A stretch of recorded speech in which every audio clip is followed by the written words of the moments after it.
Hello, I'm Steve Shaw, National Coordinator of Football Officials and Secretary of Rules Editor for the NCAA. And today we're continuing our series of preseason training videos, and we're going to be focused on pass plays. Now, it is critical that we're excellent in our pass mechanics and our judgment.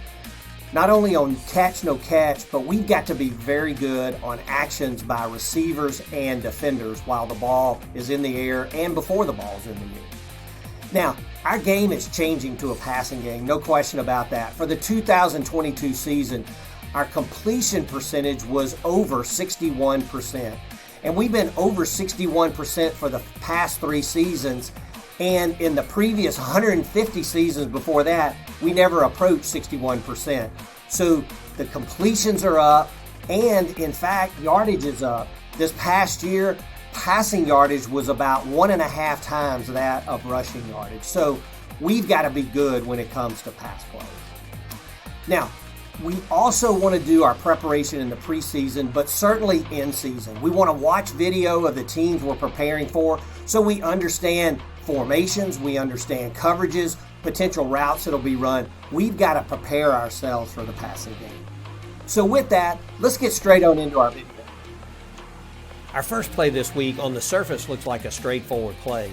With 3rd and 4 seconds remaining in the second quarter, the quarterback drops back, looking deep, has no one open, gets pressure, and then from inside the tackle box, he's going to throw the ball away into an area with no eligible receiver. So good crew communications here, and the referee is going to get a marker down for intentional grounding. So even with the rule change for this year, we can still extend the second quarter, but grounding carries a loss of down as part of the penalty statement, so the half is not extended at the option of the offended team. Obviously, since it was 3rd down, the defense does not want to extend the half and give the offense another play, so the half is over. Had this been 4th down, however, and the quarterback had retreated back to the -44 before he let go of the ball, the defense would have had an option to extend the second quarter with an untimed down, and they would have gotten possession of the ball at the 44-yard line. So good work on this play by the crew. Good one to think about from a rules perspective going forward. Play 2, we've got 1st and goal in the red zone, snapping from the 7 going in. And slot receiver number 9 at the top of the formation, he's going to delay and then run out behind the block of number 11, catch the ball, and turn up into the end zone. And as we go back and take a look at the play again and we watch the top receiver, number 11, he's going to go and directly block the cornerback, clearing out space for number 9 to catch the ball beyond the line and get into the end zone. So the line judge has very good mechanics on this play. He's got the goal line responsibility, and at snap, he works toward the goal line and is great position when the runner crosses the goal. But he recognizes the offensive pass interference and calmly gets his marker out. This is well done. Great officiating here, not only to work to the goal line, but keep your vision open to what's going on in the play. And let's all be especially alert to offensive pass interference situations deep in the red zone or on 3rd and 4th down and short. Play 3, we've got a 2nd and 12 situation. We're going to get a pass down the near side boundary to the outside receiver, number 2, and we get a flag from our field judge and a great announcement by our referee. Pass interference, defense, number 29. It's a heck of a performance. As we go back and take a look at the replay, this is a correct call by our field judge for defensive pass interference. First, excellent position by our field judge to make this call, and then we're going to see the defender not playing the ball, really slows down and cuts the receiver off from their opportunity to make the catch. Now, we get some discussion from our commentators about the catchability of this ball, but we would absolutely consider this ball catchable.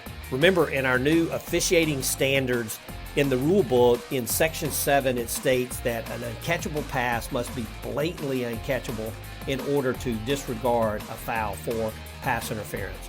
So, good call by our field judge, well done. Play 4, the quarterback takes the snap, drops back. He's going to throw long down the field to receiver number 1. and there's contact by defender number 3, but the back judge and side judge make no call on the play. Now, as we go back and take a look at the replays, we see defender number 3, he's going to make early contact and play through the back of the receiver, depriving that receiver of the opportunity to make the catch. We do have a catchable ball here, so this should have been a foul for defensive pass interference. The back judge seems to be in great position to see this, and the side judge, you need to make sure you get to a point with an angle that you can look back and see this contact. And finally, we don't get a great view of it from the video, but from our high 50, we see that the coach is coming down, presumably beyond the team area, to complain about the officiating on this play. And we get a flag from our field judge on this for unsportsmanlike conduct by the coach.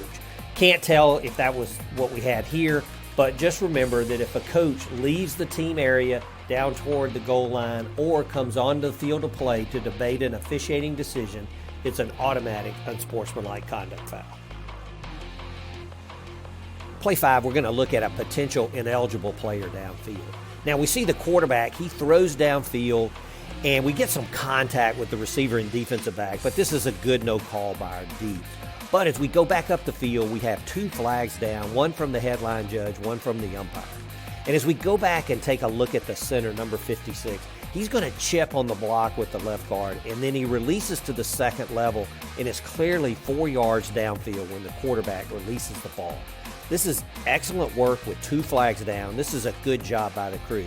And we need to stay focused on ineligible players being more than 3 yards downfield on pass plays across the line of scrimmage. With the wings' help, we're doing a great job of catching these fouls. Let's keep up the good work here. Play 6 is a tough potential DPI call, but one we want to look at and be familiar with. Now the quarterback lofts the ball to the near side corner, and we see the receiver try to make a one-hand catch, and the ball falls off incomplete. Now the side judge is in proper position on this play, but the action is inside and away from him, so it'd be tough to see. The back judge has the inside-out view from the inline, and as we look at the 2 replays from inside, we see the 2 players are locked up, but the defender, number 4, at the last moment pulls the receiver left hand down and impedes his opportunity to catch the ball with 2 hands. This is a tough call, but a call for defensive pass interference that we would want to be made by our back judge. Play 7, we're snapping from just outside the 20, and the field judge and side judge are properly at the goal line, and the back judge is on the end line. Now the quarterback launches the ball to the end zone, and the field judge has 2 judgments that must be made here. He has no flag for interference, and he calls a touchdown. Now as we go back and take a look at the replays, first, there is no DPI here. Number 14 makes no significant contact that impedes the receiver, and face guarding is not a foul, as we know. So this is a good no call for DPI. And then the catch. The player gains firm control of the ball, has 2 feet down, survives the ground, and then the ball's going to come out, but only after the receiver had completed the catch, and really number 14, the defender pulls the ball out. So this is good work by the crew on the field, and replay does stop the game to review this, and they're going to confirm this as a touchdown. And number 9's helmet did come off, so he must leave the game for 1 play. It's the extra point, no issue there, but good work overall on this play. Our last play, and we wish all calls could be this straightforward, but it was handled well by the crew. We're snapping from the 15-yard line. The quarterback delivers down the middle, and we get 3 flags down for defensive pass interference, as number 2 clearly plays through the back and impedes the receiver. Now the back judge's flag is dead on the mark, right at the spot of the foul, just short of the 35. And the side judge is going to come in and adjust his flag. And I think we should be a little more precise and move with a purpose when we're going to relocate our marker. But it's a good job. The line judge gets the flag down as well. And really good to determine this is over 15 yards, and we quickly report it to the referee, and we get a good announcement. Pass interference, number 2, defense, 15-yard penalty, automatic, first down. Now the crew really effectively and efficiently handles the enforcement of this penalty, and it keeps the game moving. Well done. Well, that's it for our plays this week. And as we can see from this video, there are many aspects to passes, and our film work, our rule study, our crew coordination, and communications are vitally important for us to handle the passing game well. So best of luck as we start up our scrimmages this season, and stay safe and healthy.